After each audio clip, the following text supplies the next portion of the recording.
Good evening and welcome to Poland Daily. I'm Nicholas Richardson and this is the news. Morning talks held by the government and the Polish Teachers' Union have ended in failure. The government proposed changes to the teachers' remuneration system, but these were not accepted by the union. All the indications are that the teachers' strike will begin on Monday, 8th of April. This is the Polish Teachers' Union answer to the government's new proposal presented today. A 5% raise in September, which means 15% raise in 2019, shortening the internship period to decide on the amount of the bonus concerning self-teaching at the level none less than 300 zlotys, a change in the grading system and a decrease in bureaucracy. In addition, the government presented a new social contract for teachers. The contract is supposed to increase the weekly working hours. We will prepare the new propositions, then we will finish the legislative process. The new changes will come into force at the beginning of the new academic year. The new propositions made the Solidarity trade union retreat, even though the head of its education sector, Richard Koc, was ready to sign it 2 days ago. We are skeptical about it because it means that many people will lose their job, and we can't let that happen. According to the government's calculations, the average number of teachers leaving in 2010-2018 amounted to 25,000–30,000 per year. 80% of teachers are not replaced. The Deputy Prime Minister Beata Szydło asked the teachers not to stop the strike but to hold off for the examination period. Once again, we're asking to hold off the strike until the exams are finished. The Minister of National Education, Anna Zalewska, didn't participate in today's talks. The opposition Civic Platform Party filed a non-confidence motion against her. We were announcing that we are going to file a no-confidence motion against Minister Zalewska if the talks ended in failure. And that happened, so Mrs. Zalewska is not needed in the government. She was even absent during the negotiations. The government couldn't reach an agreement with the representatives of the Polish Teachers' Union. According to the head of the Dialogue Council, Dorota Gardias, if one of the sides expresses the will to enter into an agreement, they will get a last chance at 6 p.m. on Sunday. The Judiciary Disciplinary Court in Kraków has dismissed the case seeking to remove the immunity of Judge Wojciech Łaciewski. The case dates back to the beginning of 2016, when the judge fell for journalist sting provocation, thinking that he was talking to Thomas Lis, the editor-in-chief of Newsweek magazine. Zbigniew Ziobro, the Minister of Justice and Attorney General, spoke about the disciplinary court's decision. Te elementy poza ciężarem gatunkowym związane z podejrzeniem popełnienia przestępstwa w sposób całkowity dyskwalifikują. These elements of what happened, in addition to the weight of the possible criminal charges, completely disqualify that judge as a person who has the principal moral qualities to be a judge in someone else's matter. If he is able to lie in this cheeky and bold way with a straight face to everyone around him and initiate a fake investigation based on his lies, causing expenses for the state, this I must address. He caused high costs for the expert witnesses and court system itself in bogus plots around his behavior. His actions were unscrupulous, shameless. He caused high expenses for the court system without the blink of an eye, causing an unnecessary criminal investigation. This is why the Office of Attorney General, having in mind all the facts and opinions of the expert witnesses I just mentioned here, decided to ask for this basic matter, which is in the interest of all good judges, namely to ask that the disciplinary court in Kraków to bring this judge to justice. The Polish Prime Minister, Mateusz Morawiecki, and the Lithuanian Prime Minister, Saulius Skvernelis, took part in the festivities marking the unveiling of a Lech Kaczynski memorial stone in Mažeikiai, Lithuania. The Mažeikiai oil refinery has been controlled by the Polish group PKN Orlen since 2006. Najważniejsze pomniki to są żywe pomniki i Mažeikiai to taki żywy pomnik. Live monuments are the most important ones. Mažeikiai is a live monument to the memory of President Lech Kaczynski, a live monument which links the economic lifeblood of both of our countries, which creates a promising perspective for the future, a perspective for the independence from uncertain energy sources and uncertain neighbors. Od niepewnych sąsiadów. The Warsaw Regional Court has issued a European arrest warrant against Marek Falenta. In 2016, the businessman was sentenced to 2.5 years in prison as a result of the tape scandal, in which the conversation of many prominent Polish people were secretly recorded in a restaurant. The sentence was confirmed in December 2017. Falenta's defence team appealed to the Supreme Court for an annulment, and they are also waiting for Polish President Andrzej Duda's response to a request for a pardon, filed in January last year. Valenta is the only person to have been sentenced to imprisonment in connection with the scandal. We're moving forward. So wrote the British Prime Minister Theresa May in a letter to the head of the European Council, Donald Tusk, in which she requested that Brexit be extended once more until 30th of June. Tusk, in turn, expressed his readiness to extend Brexit by 1 year, provided that the British Parliament accepts the withdrawal agreement the Prime Minister negotiated with the EU. Perhaps a conclusion to the Brexit saga will be reached on 10th of April during next week's European Council summit. There again, perhaps not. That's it from the news. Thank you for watching. Stay with us for the weather, business and more programmes. But from me, it's have a good night and a better tomorrow.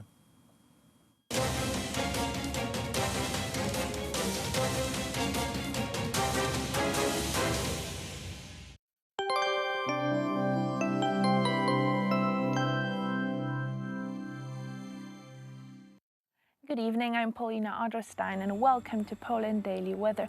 Tonight the temperatures will vary from 11 degrees in the area of Katowice and the minimum will be 5 degrees in the northeast around Białystok, also in Rzeszów, in Olsztyn and Gdańsk we will see 5 degrees as well. The most showers will appear in the area of Krakow as well as in Katowice. Warsaw will see 6 degrees and a clear sky. Now let's see what will happen tomorrow during the day. Tomorrow the maximum temperature will be 19 degrees in the area of Rzeszów, 17 degrees will be seen in the area of Krakow and 16 degrees in Zielona Góra. The coolest will be in the northern parts of the country with 8 degrees Celsius. Quite a bit of showers are expected tomorrow throughout the whole country, but many parts will be sunny as well. This is all for tonight. Thank you and see you soon.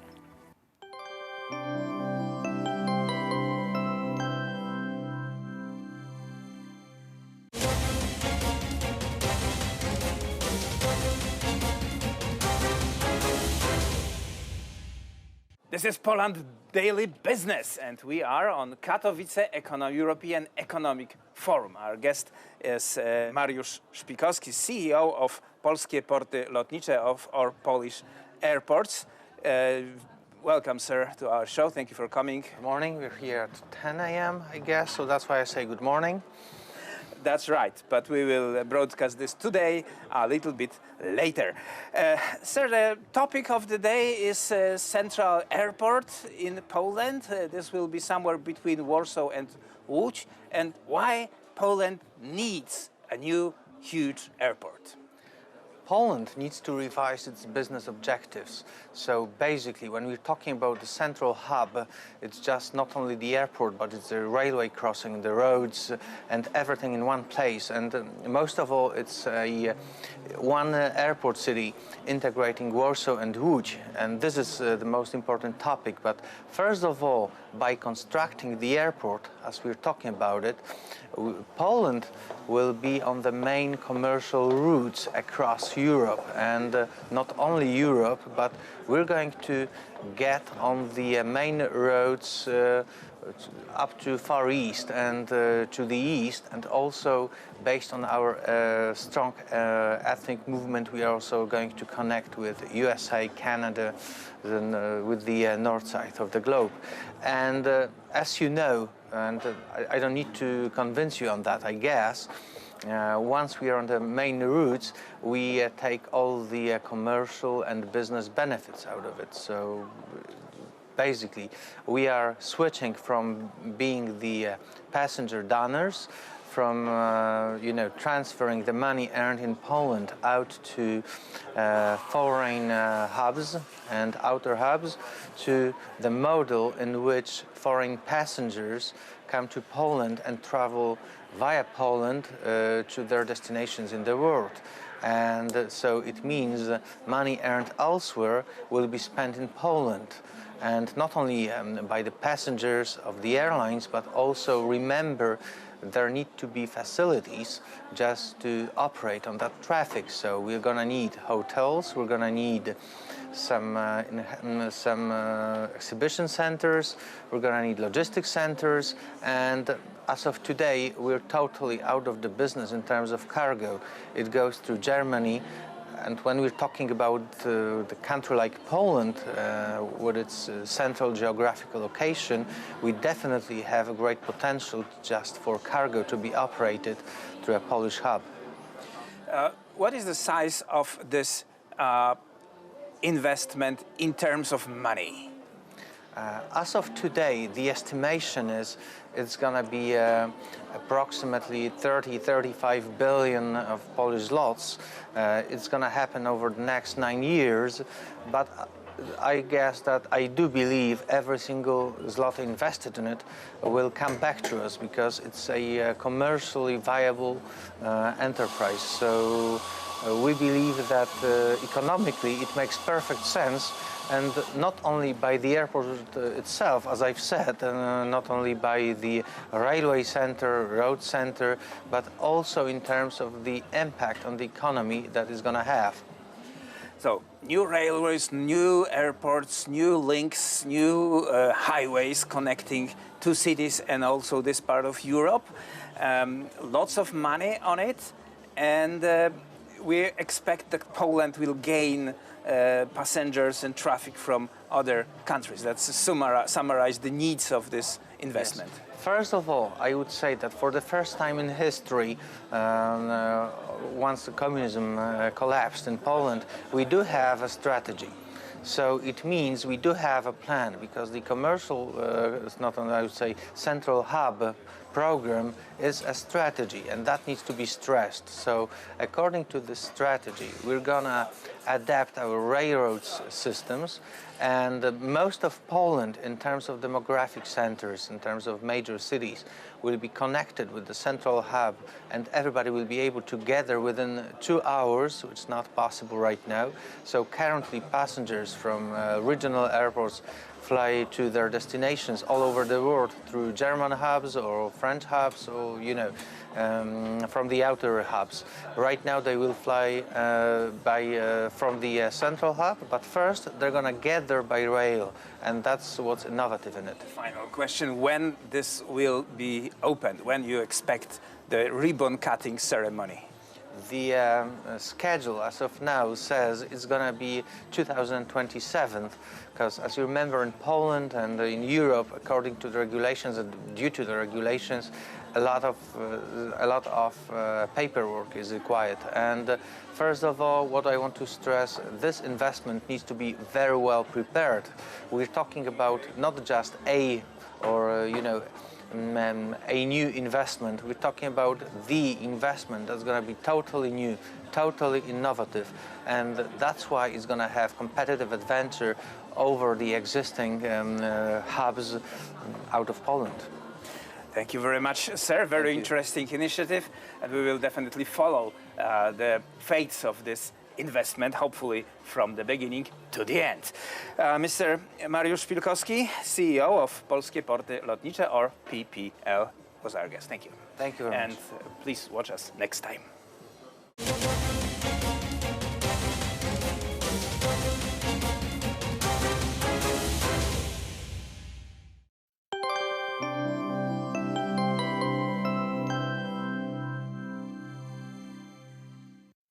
Good evening, I'm Paulina Otterstein, and welcome again to Poland Daily Weather.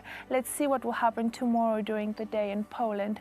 So very nice and warm in the area of Rzeszów, yet some showers will appear there, and only 8 degrees will be seen in the northern parts around Gdańsk and Koszalin, 10 degrees in Szczecin. Central Poland will see 14 in Warsaw, 13 in Łódź, and as we can see, it will be very rainy tomorrow, but also quite sunny. Now let's check the situation in Europe for tomorrow. So tomorrow only 6 degrees in Oslo, Norway, but a bit warmer in the area of Paris in France, 17 degrees. Also Vienna will see 18, and 20 will be seen in Berlin. Quite cool though in Lisbon, Portugal, with showers as well, and 14 degrees in Madrid, Spain, so a significant cool down in those places. This is all for tonight. Thank you and see you soon.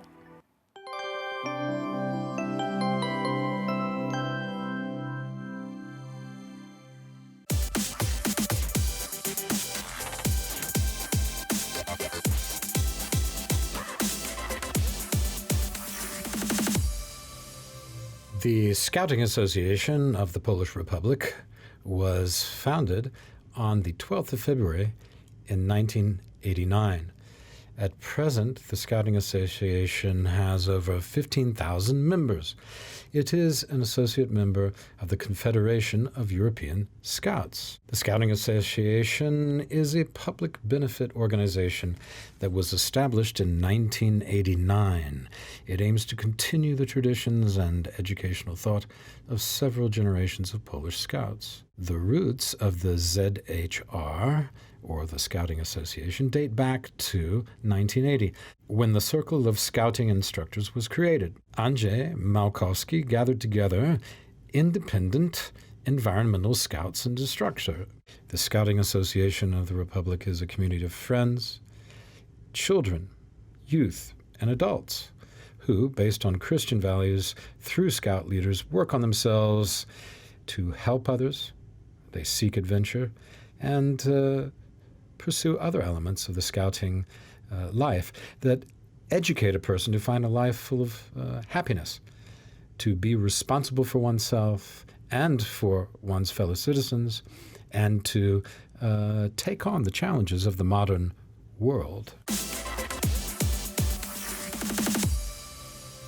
Welcome to Poland Daily Culture. Today's episode will start a new series about scouting in Poland. My today's guest is Barbara Koc. Hello and welcome to Poland Daily Culture. Hello. So I will ask you first about the scouting service in Poland. What is it like? What is it about in general? Służba harcerska to jest coś bardzo ważnego dla każdego harcerza. The scouting service is something very important for every scout. This is actually our everyday reality, because this is something we do every day. The scouting service is not only when we put on our uniforms, but when we go to school to work. This is our everyday reality. We're trying to be compassionate and good to every person around us, for the society we live in, and for me, this is what the scouting service is about. W którym żyjemy i generalnie dla mnie to jest właśnie służba harcerska. So it's not only on certain days, it goes throughout your whole life, right? And how could you explain your dedication to scouting? Moje takie poświęcenie właśnie dla harcerstwa to My dedication, once I learned something from scouts and instructors that raised me in some way, and now I'm trying to give it to people younger than me. I'm doing it by being a leader of a scout unit. I'm trying to raise them, to educate them, but also, most of all, I'm trying to convey the scouting values to younger girls. Dziewczynom przede wszystkim. And I would like to ask you about Akcja Paczka, which we could call in English, I guess, the Action Parcel. What is it about? Because I know that you took part in it. Yes, I participated in this event very actively. I have been taking part in the Paczka project for a few years now. Thanks to this project, we help the Poles living in the eastern borderlands. The project takes place every year. So we go to the Polish borderlands right before Christmas every year. First, we collect gifts, and then we take them to the Poles living in the eastern borderlands, in Ukraine, Belarus, and Lithuania. We talk to them. This project is called Paczka, but those gifts are not the most important thing here. This is just a symbolic gesture. For us, the most important thing is to meet these people and to hear their stories, because they live outside Poland and they often really miss their homeland. Did it start a long time ago? The first Paczka project took place in 1996, so 22 years ago. Since then, we are going there every year. Every year, more and more people are going there with us. Last year, 14 buses went there. We're trying to visit there as many Poles as we can. How can one participate in it or take part as a non-scout?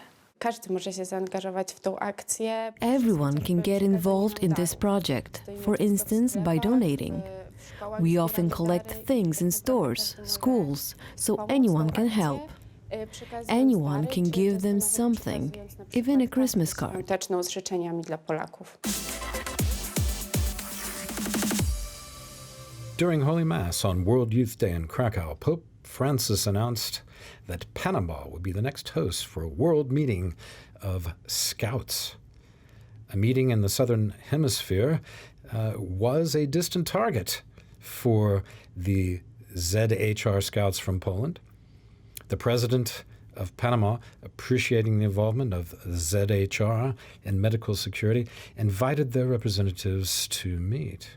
Participation in World Youth Day on the border between the Americas, that is Panama, between North and South America, and being in Central America is a perfect place for this gathering.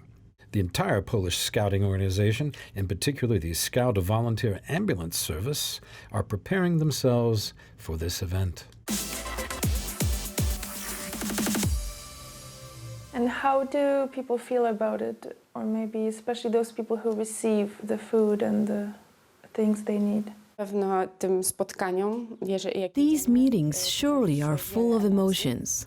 Like I said, the meeting itself is the most important thing there. We talk with them. Many of them haven't heard the Polish language for a very long time. At the moment they hear us talking in Polish, they start crying. But that's the tears of happiness. They're happy that we remember about them, that they stayed outside the country. It's beautiful. Is it hard to organize a thing like this? Does it take a long time? It's not easy to organize a project like that. It takes a lot of effort, but it's very satisfying. I organized one bus this year. I started to do it at the turn of October and November. We left a week before Christmas. It was a very busy time for us. I had to put a lot of effort in it. I rescheduled many things to do it, but it was very satisfying. So I'm guessing it's just very time-consuming. How do you manage to do everything? To prawda, nasze życie harcerskie bardzo dużo czasu gdzieś tam pochłania, naszego wolnego przede wszystkim. That's true. The scouting is very time-consuming, mostly our private lives, but you can make it work. To be a scout, you have to know how to organize your work. So studies, work, you can work it out. We get involved in what we want, and no one tells us that we have to do something or take part in particular events. Everyone does what he or she feels and wants to do. So we create something because we want to. Everyone knows their possibilities and does as much as they want and can.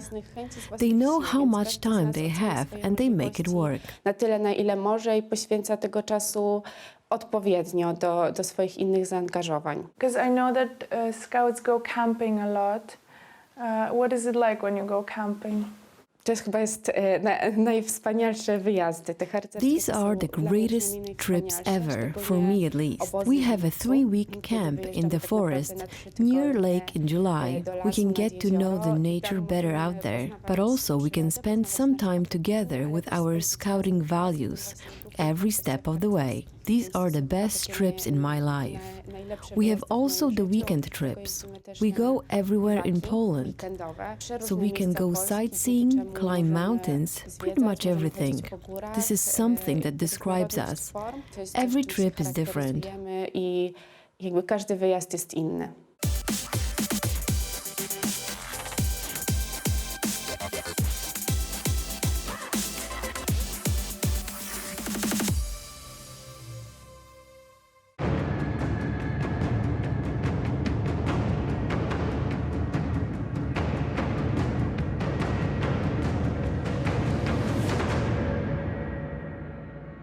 Ladies and gentlemen, welcome to Poland Daily History. Today we are at Hotel Europejski, one of the most expensive hotels in all of Poland. The secret to keeping such a prestigious status relies on preserving history and providing luxurious accommodation. Today we will learn more about one of the most exclusive jewels of Warsaw. Our guest today is Mr. Ksawery Wąsowski, a direct descendant of Aleksander Przeździecki, who decided to build Warsaw's first luxury hotel of international standards in 1855. After returning to Poland from the US in the early 90s, Mr. Wąsowski has been documenting the long and interesting history of Hotel Europejski. So in the 1920s, and specifically 1918, where Poland finally regained its independence, it's a time of change in the world. And I was wondering if the hotel also have its own changes to get with the times and more advances. I think in the spirit of the times, the fact that Poland finally was, after 123 years, independent nation, there was cause for celebration. So the mood of the people changed, certainly. And this was evidenced by the amount of balls that started to take place. There were always certain celebrations, but all of a sudden there was the fashion balls that started to take place. New Year's Eve balls. The carnival season was certainly the season for balls.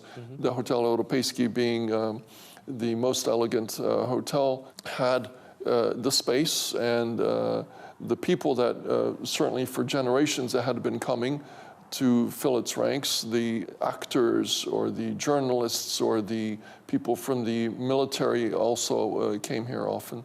Also, some of the changes that took place in the hotel included the building of 2 ballrooms in the courtyard of the hotel. So there was this additional space, very nice, that representative, where people wanted to celebrate. And the press also had a field day. You know, that was an occasion to come to photograph all the stars of the day. The fashion balls were actual competitions. You know, the best dressed, the nicest dressed. So, like today, you have the red carpet walk before the Oscars. That's what you had here. So women would come with their dresses. The dressmakers would have a competition. That was their way of advertising also, because their pictures would end up in the press. So I'm actually pretty interested in the balls that you just mentioned, and it seems like a very glamorous event. And I was wondering, are they like cyclical, or you know, who are the ones that organize them? What are the more specific details? There was a lot of different societies that existed in Warsaw at the time, and they would have their yearly events that they wanted to take place, and obviously in the hotel. So there was, apart from the fashion balls, which I mentioned, the New Year's Eve balls, there were societies such as the Charity for the Blind, and they held an annual ball also during the carnival time. There were various international societies, for instance, the Polish-American Society. They held their ball. There was a Russian ball that was held. There were various other literary societies or actors' guilds that also had their balls. But time-wise, they were pretty much in the carnival season. So that was every weekend there was 1 or 2 balls. And then there was of course, Lent, you had no balls. Then during the summer season, in the courtyard, there were various events held, such as fashion shows, also covered by the press. So we have many examples of this to this day that we find in the press of the time. That was just like today, whether it's the paparazzi or the press, you know, they were there. The stars of the day were showing up. They had the grandest outfits. The men were in their frocks or in their uniforms. And that was the high society of the day. And that was the way they celebrated, as today. So by observing the pictures of the parties and the balls that you mentioned, one thing I noticed is the amount of men in military uniforms. That was a normal, let's say, activity or career in many of the men, certainly in the aristocracy, in the upper echelons of society. That was just a normal thing. And the landowners didn't sit on the land. They were in the military. They were officers, usually. And so when an event took place, obviously you came in your best uniform with your medals, and you presented yourself as one would today. Although today military officials are, let's say, just a part of society, whereas then it was much more broad aspect of society to be in the military. Especially, you have to realize at times, between the wars, literally, war and the military was much more integral component of society. The Hotel Europejski was not just famous for its balls and nightlife. In the daytime, different groups would meet in cafes and restaurants on the ground floor. Journalists, literary groups, chess players and high-ranking military officers all had their own favorite spots in the hotel. So as we know, interwar era is not just like party till the very late nights. There's also social activities in the morning in Hotel Europejski. And I was wondering, like, for example, the cafe, what are the social interactions and who are the people that would frequent the place? The place was happening. Whether the hotel, whether the art scene that took place, but also, as you mentioned, the cafes, the restaurants. These were places where people frequented, not just hotel guests, but the citizens of Warsaw and travelers. There were various crowds that came. It was a magnet for different types of crowds in different areas. The Lux coffee shop was especially popular with the journalist crowd from the Courier Warszawski, the daily, from across the street. So you had Bolesław Prus who would come and others, such as literary crowd from Skamander, Picador. They had their little tables, they always knew where to sit. And there were poets that would come to discuss their views on life. There were the chess players that had their little corner where they played chess or had their tournaments. There were the pool players on the pool tables. In the cafe, the hotel cafe, not the Lurs coffee shop, with the outdoor awning and the tables outside, which gave onto the Plac Piłsudskiego. You had the military that had their favorite tables, and so they would discuss their military issues, and you would see the high-ranking officers, especially in the 30s when the issue of what's happening to the West in Germany became a hot topic. So you would see various crowds interacting, mixing, rubbing elbows. It was the place to get your gossip. Right. If you wanted to find out what was going to happen, the people that were making things happen were meeting here, so you could meet them. Right, so it's basically where people from high society mingle and get to know each other, socialize, network, and... Yeah, I suppose networking is what you would call it from back there. But they had their little groups, sometimes very integrated amongst themselves, not necessarily mixing with others, but it was a very egalitarian society. I would allude that to the Przekąski Zakąski bar that was here during many years, where people would come in, they would drink, they would eat, they would rub elbows, and there was a mix, and there was an equal footing amongst everyone. So before the war, it was like that also, where the common ground of the Europejski allowed them to be together. Hotel Europejski has 150 years and counting of very interesting history. And the fact that the history is preserved and the personal touch of the place is what gave it the standard for the best hotel in Poland and has set the standard ever since.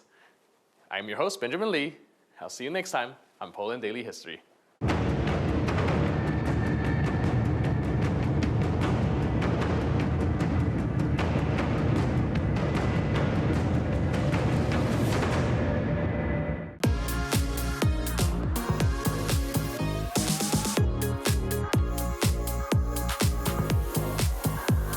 Hi, everybody, and welcome back to Poland Daily Travel. Boy, we got a good show for you.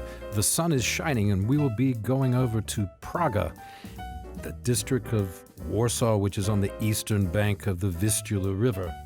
We're going to start out, though, on the Holy Cross Bridge. From there to the west, you can see the spires of the gleaming new Warsaw. All those skyscrapers, very impressive. You can also see the old town to the north and the west. And on the east, of course, Old Praga. Praga exists pretty much as it has for many centuries. It was not much destroyed during World War II, and now it's a popular bohemian hangout. We're going to take you for a walk right through the center of the main part of Praga. Action starts at St. Florian's Church. We'll see a milk bar and the 5 musicians statue, and hear a very famous song, a Dream of Warsaw, it's called. And it's one of my favorites. We'll stop off at the Praha Cinema. Then we'll go to the market in Praga, the largest market in Warsaw today. The old school outdoor market hasn't changed much in 30 years. So come and have a look at alternative Warsaw. It's called Praga, and it's lots of fun. This is eye candy you'll happily digest. So come along. The next few episodes, we're on the eastern bank of the Vistula in Warsaw, in Praga district. Poland Daily Travel, the best travel about Poland you've ever seen. So we're sitting in Park Absurdu, which is one of the famous cafes and restaurants. It's more of a cafe than a serious restaurant. You get your fill of pierogi and things like that in there. And there's some nice cocktails and beer, of course.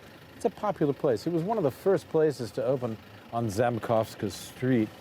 Most guidebooks, if you read, will say that Zamkowska is one of the most happening streets in Warsaw, and to some extent that is true. It's okay, you can walk through. Everybody can just walk through, it's not a problem. But anyway, the street is quite narrow here. And please, walk through. Come on, it's okay, just come on. It's part of the show. It's part of the show. And we're joined by our friend in the doorway here who's got a CBD weed. CBD oil and other things, extract shop. Lots of hemp stuff in it, which is funny because one of my friends runs a Hemp Today website. Check it out online. One of my old friends runs the Hemp Today, Hemp, H-E-M-P, Today website. Anyway, this is a really popular place. You could walk through, it's okay. Yeah, we're scaring everybody away. Yeah. Even the nice ladies. For some, even the pretty girls. Too bad. And of an afternoon, it's a nice place to sit. On this street, you've got down at the end down there, or semi-end, you have the vodka museum and the vodka. I think it was a former factory, vodka factory. It was a vodka factory, wasn't it? Please, just walk through. Yeah, everything's fine. Just act normal. Yeah. Just be yourself. Yeah. It's all good. Where are you from? Oh, okay, good. Have fun. Moldova sounded like it's British. No, he was British, but there's a mixture, as he said. Because I saw this group is walking around. There's a group that's been sort of following us. Following us, sort of running into us around. And obviously they've heard that Praga's a good place, and it certainly is on a day like weather, today. wow. Yeah, it's like summer. Yeah, it's getting that way. It's certainly a lot like early spring, which it is, which is nice. But you can probably tell by the light. It's about 4 o'clock. No, it's about 3:30 in the afternoon. Yes. Of a Friday afternoon in beautiful downtown Warsaw, in the Praga district. The most authentic district of Warsaw. We have to really emphasize that, because the other part of Warsaw is more, of course, it's the original Warsaw, but it was so devastated that it lost most of the original population, but Praga didn't. And you see a lot of old, elegant people walking around. They're all, you could say they're not rich people, but they still have that elegance. A bit of style, a bit of Praga style. Yes, Praga style, Praga pride. Praga style. Yes, and the buildings are old. I mean, there's a different feeling about this part of Warsaw, really. Yeah. And you go further on down, and there's some other nice restaurants and bars. And I think we'll take a little walk and just show you some of those things. Yes, they're so interesting. And maybe a bit of the interior of this place. I think I might just go in there with my phone. You want to go in? Yeah. We'll go in with my phone, and we'll take a little might eat something fast. a little secret footage, and give this crew some chance to take some shots out here in the street. Okay, Poland Daily. We'll be right back. We're on Zamkowska Street in beautiful downtown Warsaw in the Praga district. We'll be right back. See? Lots of traffic. Yes. Dun, dun. Just blow your horn. Yeah. Dun, dun. Okay. Come on, Sam. Let's go inside.